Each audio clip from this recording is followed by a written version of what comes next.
Evening, good Wednesday, and thank you so much for being a part of the program. Well, what a day after that is, and what a night it was for election results. Some surprises, some shocking results, I think, across the board, and definitely some history made in Kentucky. We'll see how local or viewing area voters did in Johnson and Magoffin County, and then, of course, we'll take a look at statewide numbers.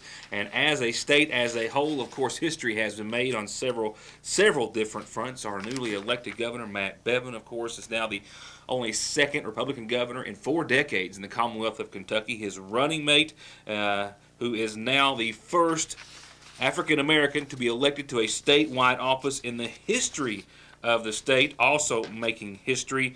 She's also an Air Force veteran who served in Operation Desert Storm. And now, of course, the two will take the top elected seats in Kentucky, which of course has been a state that's been largely under Democratic control for quite some time. The election last night indeed was not. We'll look at all those numbers and the historical aspects of the results of last night's election in just a few moments. We'll also look at some furry friends.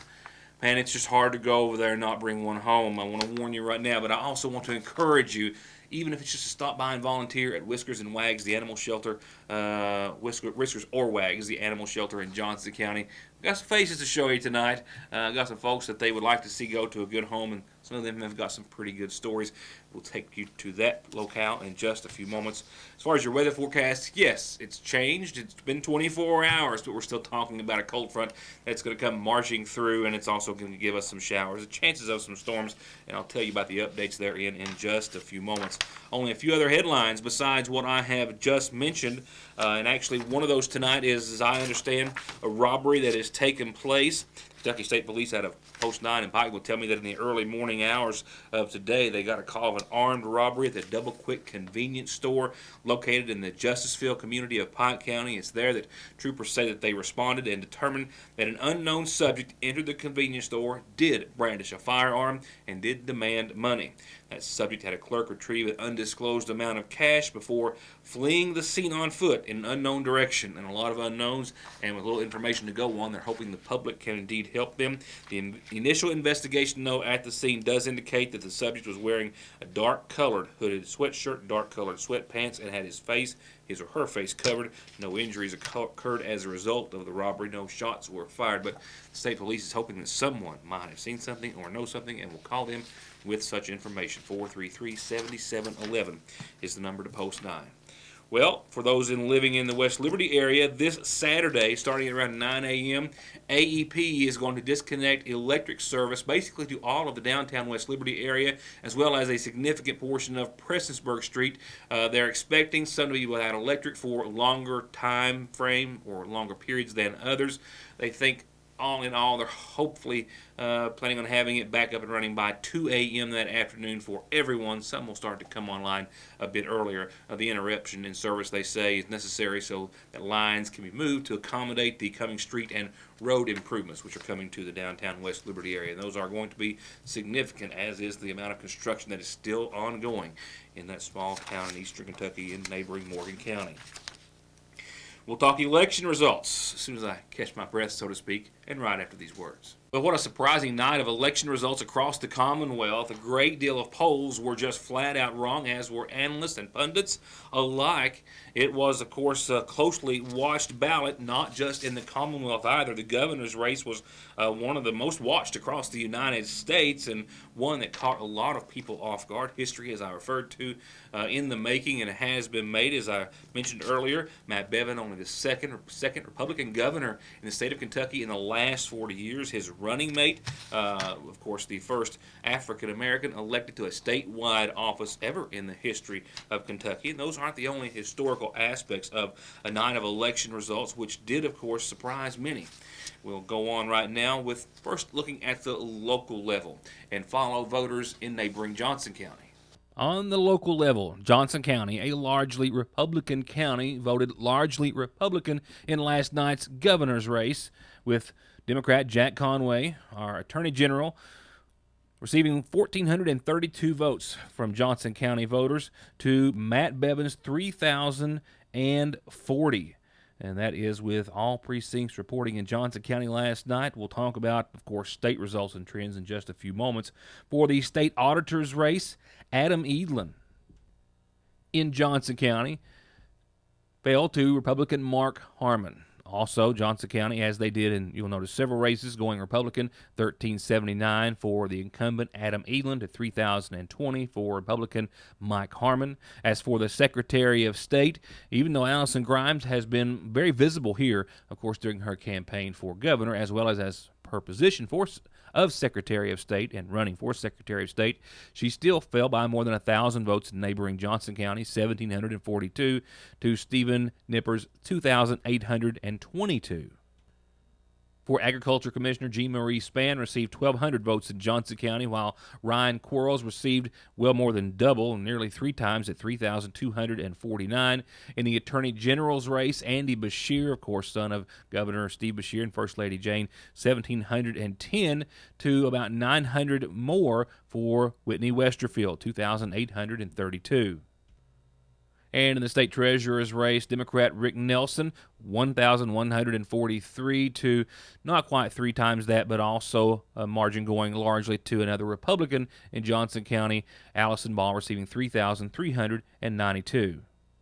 So while it's not known that a great deal of Johnson County voters voted or cast a straight Republican ballot, it would certainly appear so in all partisan races. All Republican candidates were victorious in Johnson County. There, of course, were 2 nonpartisan races on the ballot, that for Justice of Supreme Court, 22 counties in this particular area.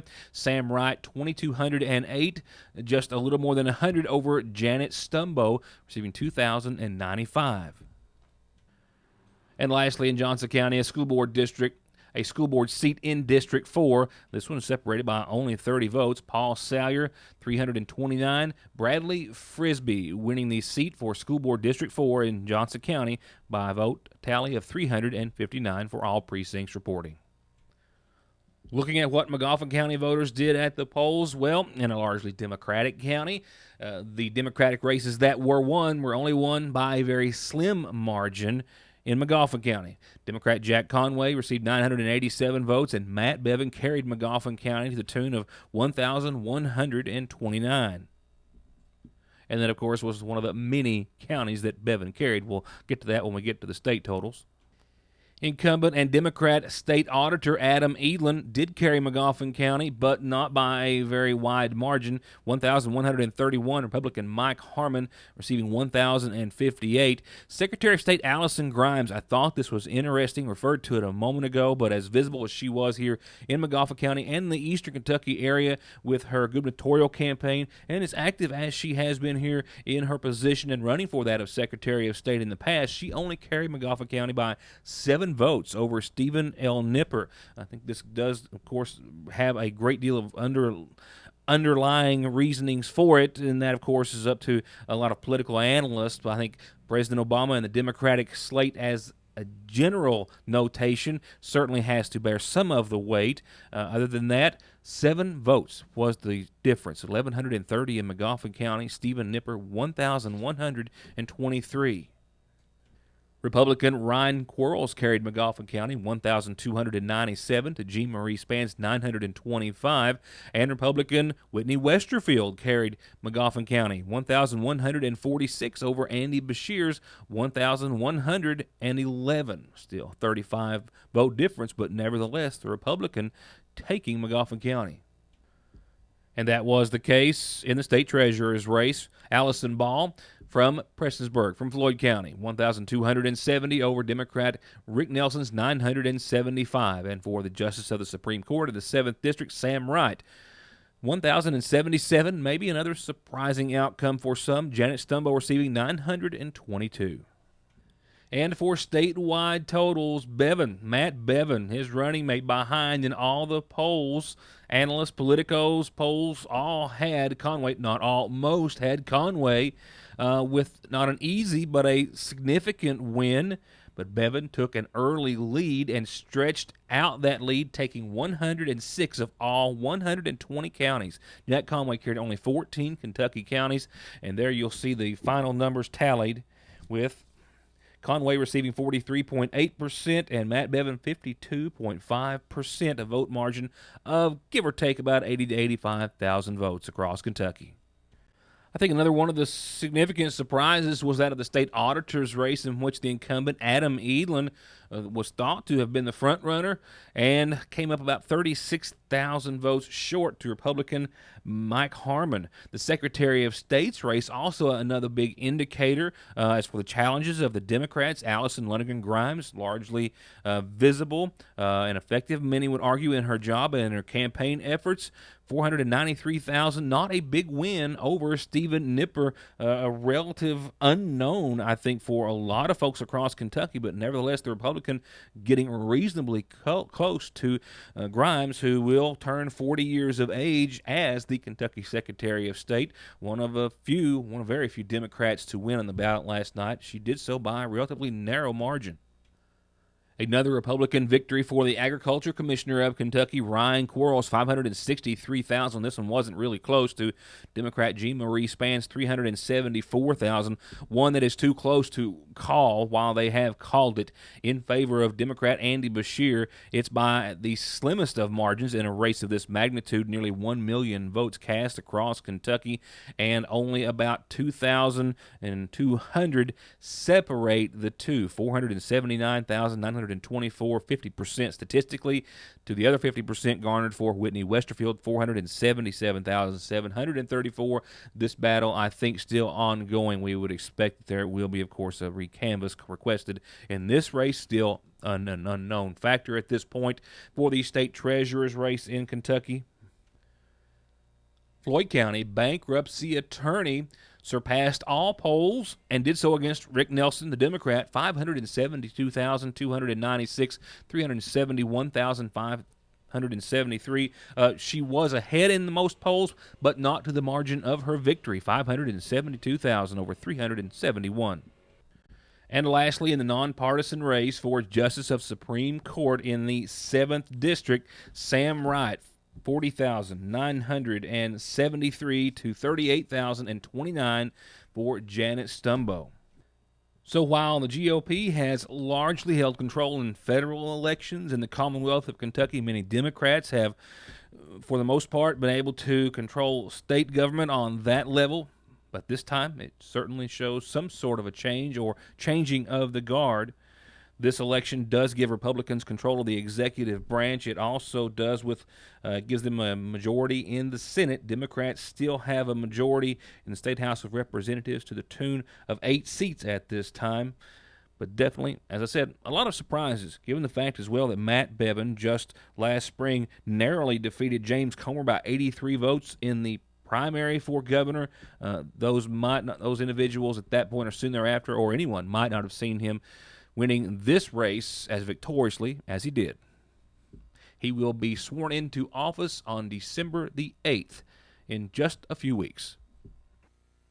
Just a great little story from Whiskers or Wags as I stopped by the Johnson County Animal Shelter earlier today. You got to see these faces, and you got to see what these folks are doing to find them a new home, and how anyone can help. It's just a matter of doing a little or a lot, whatever you so choose. I'll get to that in just a second. Before I do, I've got a couple of reminders and announcements on tonight's community calendar and otherwise, and I'll keep these brief. And I only have actually a couple. This one just in. There's a Hope Conference that has been set for this weekend with Dory Phillips and Dr. Randy and Renee Caldwell. This is going to be at the Ramada Inns Conference Center over in Paintsville. Now, it's going to start at 10 o'clock this Saturday morning. You can register starting at 9. It is sponsored by the Jordan Light Foundation. I'll remind you for the next couple of days throughout the rest of the week, but that is a Hope Conference this Saturday at the Ramada Inn.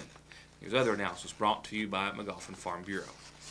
I've got a birthday wish just came across my desk, so I'll have to read this one. I always do. We just always put it up on the screen. Happy 76th birthday to Reverend Wayne Mead, my neighbor. Happy birthday to you, Wayne, from all your friends at the Coffee Club. It says, happy birthday to you. Happy 72nd birthday to Reverend Wayne Mead.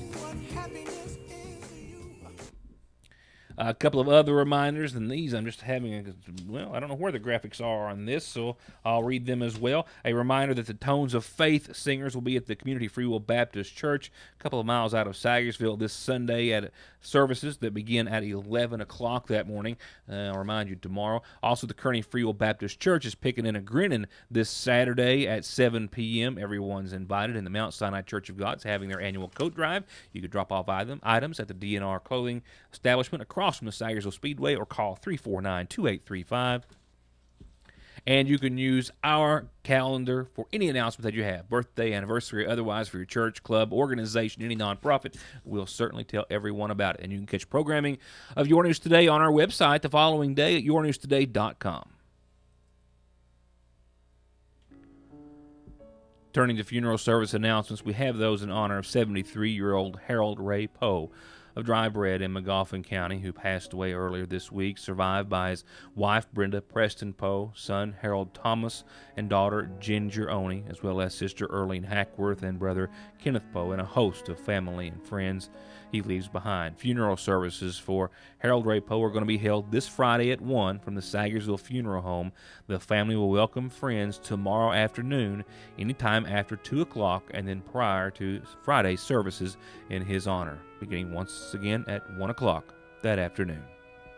We made some plans today, I say we, that would be Stephen Goldman, who is the husband of Hannah Goldman, who has just had their first child. I believe it's their first child. Nevertheless, they've got a new baby just about a week or so. So she wasn't there, as of course she was the one we spoke to when Whiskers or Wags initially opened. But Stephen was, and so were some other folks today at the facility.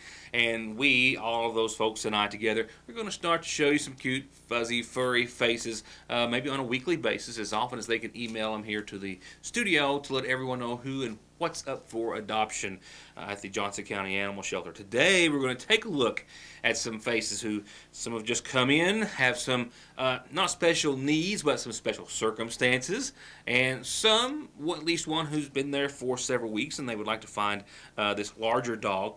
By my standards, not a large dog, but by theirs, a larger dog. They still have a flood victim from the flooding this past July. So we'll talk about Bear in just a second, and we'll go ahead and pick it up with Bear right now. Bear's owner lost her home after the flooding in Flat Gap and couldn't take him to where she's living now, so she had to give him up. And she brought him to the animal shelter, Whiskers or Wags, to be adopted. He's been there now for a little while, and she still comes to visit every chance she gets. Still wishing she could take him back home, and at the same time hoping someone's going to come and take Bear home and love him as much as she does. This is Bear. He came around the Flat Gaps area during the flood that we had just recently. The mama of the dog, she lost her house, and we got Bear. He came in with another dog just about the same size as him.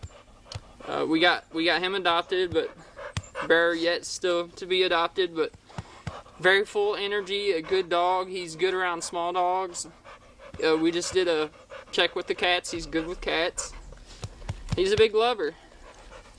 Just needs a family. He's super good with kids. I mean, we've had kids walking him. The mama, she comes and visits, but she don't have a house to take him back to. Some of the animals are new arrivals. Some have been there for a few weeks. Some have been there going on a couple of months, like Gizmo, who is ready to go to his new home. He's one of 28 dogs and more than 40 cats at Whiskers or Wags today. This is Gizmo. He's been with us for quite a while now. We've been trying to find a rescue for him. He's a very loving dog, full of energy. We walk him every day, and he's good on the leash. He just needs a good family and some love. Gizmo's been here for over 2 months now. Usually, majority of the time, they get adopted within usually a month and a half. We get them a rescue or they get adopted. Usually, when they come in to adopt, they want a smaller dog, so we try to get our best for outside dogs, you know. But Gizmo we've been trying our hardest with Gizmo. And in addition to all the care and the shelter they give them, they also give them names if they don't have one. He's just a big dog, so it's hard to show off the big dogs because they like to show off when they come in, the families do. And they'll jump up and bark in their cages and stuff like that, but it's more or less just them trying to show off. He's a big lover. We have youngins that come and help and volunteer, and they walk Smiley all the time, and Smiley's good with them. And yeah, he's been fixed. He's had his rabies and heartwormer tested, and he's good to go. He's good for a family now. We're just waiting for that perfect family to come in and fall in love with them. So you guys name all these dogs. Where does that come from, and where does Smiley come from? Smiley, when he came in, he just had that big old grin on his face. His name came straight to us, when he came in. We just thought he was perfect. We nicknamed him Smiley because he came in smiling. Usually when they come in, sometimes they're in really bad shape, and I think sometimes they're just happy to be taken care of, be fed and walked and petted on, and Smiley's gonna be a good pet for a home. This is Blackie and Midnight. They've been together since they've been here. We're hoping we find adopters that will adopt both so we can keep the family together. They're very loving. As you see, we can hug them, hold them, and they're ready to go home. They've been fixed and spayed, neutered. Yeah, all their shots. So they're up to date on their shots. We just need to find a good family for them. They've never been outside, so we'd like to find a family that can keep them inside. The adoption fee for dogs is $75. Adoption fee for cats is $25, and that covers the spay and neutering and up to date on their shots, deworming them and getting them ready for a good home. And as you can more than imagine, they're always in need and greatly appreciative of any help they can get in form of donations, and that can take many forms, whether it be in cat or dog food, supplies. Volunteers, huge. They can always use volunteers to come, maybe bathe, walk, and just maybe love on the pets that are there. Transport to and from veterinarian services and elsewhere to their new homes, and that of course is something you can always just stop by and see. Maybe they have a pet that day that can be dropped off from A to B and you can help. A vehicle, well, that's on their wish list. Maybe a small van or something of that nature, or SUV that they can use to transport animals themselves. Well, that's indeed high up on the wish list, but indeed it's there. And of course, any monetary donations to help with any of those services will always go a long way. If you'd like to find out more information about adoption or rescue of an animal, call 297-PETS. It's that simple. Stop by and see them. They're halfway between Sangersville and Paintsville on New 460. Shelter Way. It's off to the right. You'll see the little green road sign and a little gravel road that leads up the hollow to the building that you can't see off the road. And you'll see more of their friends here on the program. Tonight, as you saw, we've got some pretty decent conditions. Temperatures still in the upper 60s, albeit falling at this hour. Tomorrow we'll see 74 and 59 for your high and low. Partly sunny, only a slight chance of some showers late. That's way, way, way late and not going to hinder any part of a beautiful Thursday. Enjoy it while you can. The last gorgeous day like it, who knows for how long. Even though temperatures are going to hold steady for Friday, there's a cold front coming. It gives us a decent chance of some showers and storms, certainly some more clouds, and then the cold air will filter in behind that. And for the weekend, well, it's not going to be quite so nice. Saturday, we're still talking about the upper 50s and the mid 30s for nighttime lows. For now, that's going to do it for me. We'll see you back here tomorrow night for another edition of Your News Today. Thank you so much for being a part of this one and that one ahead of time, too. Good night.